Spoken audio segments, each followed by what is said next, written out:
जो भारतीयों का आत्मविश्वास तार तार कर दिया था ये कांग्रेस के लोगों ने। लेकिन राहुल जी क्या कहते हैं कि हमारी इकोनॉमी तो डूब रही है, कहीं कहीं जाके वो देश के बारे में इतना गंदा बोलते हैं। उनको एक ट्यूशन देनी चाहिए और उनको बताना चाहिए कि 3% जो है ग्लोबली एक्सेप्टेबल है। It is in a very good position कि ये अनपढ़ गवार लोगों का देश है, ये क्या डिजिटल पेमेंट्स करेंगे। और एक वक्त था जब कांग्रेस के प्रधानमंत्री जो हैं बड़े बड़े उद्योगपतियों के जो लोन है वो फोन पर कराया करते थे। और इस बात में कोई भी संशय नहीं है कि जैसे नेता होते हैं वैसी ही जनता होती है, जैसे राजा होते हैं वैसी ही प्रजा होती है। और इसका सबसे बड़ा प्रमाण महोदय जी हमें 2016 में मिला, जब आईबीसी पहली बार आया और हम सब ने देखा कि एनसीएलटी में जो 87% जो केसेस थे उनके जो सेटलमेंट वर्थ 13.9 लाख करोड़ के थे, आईबीसी आते ही वो सेटलमेंट बिना कोर्ट जाने से पहले ही प्री एडमिशन स्टेज पर ही वो सेटल हो गए। कहीं ना कहीं इसे आईबीसी का डर कह लीजिए या एक नेता की नीयत और नीति पे जनता का विश्वास कह लीजिए। चाहे कोई कितना भी, मैं कहती हूं अगर ये विलफुल डिफॉल्टर भी थे, लेकिन जब हम देखते हैं कि हमारे शीर्ष नेतृत्व जो है वो इतने कर्मठ हैं, कर्मयोगी हैं, तो एक विलफुल डिफॉल्टर भी देश के प्रति अपना कर्तव्य निभाना चाहता है। इसका प्रमाण हमने 2016 में देखा जब ये बिल आया था।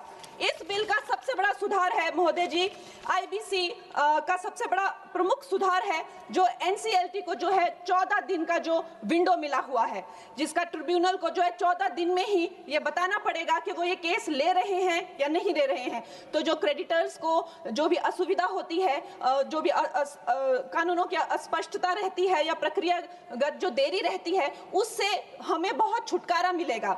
उसके बाद जो क्राउन डेट करके जो अंग्रेजों द्वारा चलाई गई ये जो कुनीति है, जिसके करके जो भारतीयों को लूटने का एक जो उनका जो काम था, कभी कांग्रेस ने नहीं सोचा कि हम भारतीयों को इससे मुक्ति दिलाएं।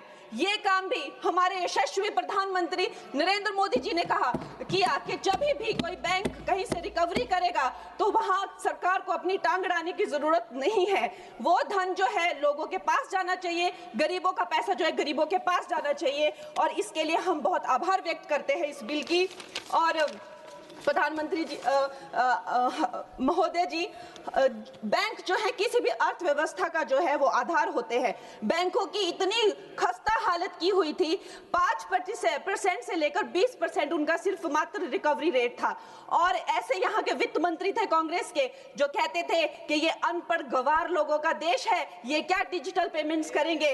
और हमारे प्रधानमंत्री जी ने जो भारतीयों का आत्मविश्वास तार तार कर दिया था ये कांग्रेस के लोगों ने उन आत्मविश्वास को जगाया। 50 करोड़ से ज्यादा जनधन खाते खोले, जन जन को जो है बैंकों से कनेक्ट किया। और आज जो है बैंकों का जो है सशक्तिकरण जो है प्रधानमंत्री नरेंद्र मोदी जी ने किया है।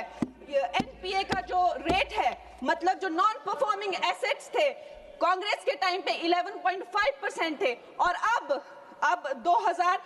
मार्च 2025 में वो घटकर 2.25% हो गए हैं। लेकिन राहुल जी क्या कहते हैं कि हमारी इकोनॉमी तो डूब रही है, कहीं कहीं जाके वो देश के बारे में इतना गंदा बोलते हैं। उनको एक ट्यूशन देनी चाहिए और उनको बताना चाहिए कि 3% जो है ग्लोबली एक्सेप्टेबल है। It is in a very good position और उनको शर्म आनी चाहिए। हर जगह जाकर जो है भारत की इकोनॉमी के बारे में इतना गलत बोलते रहते हैं।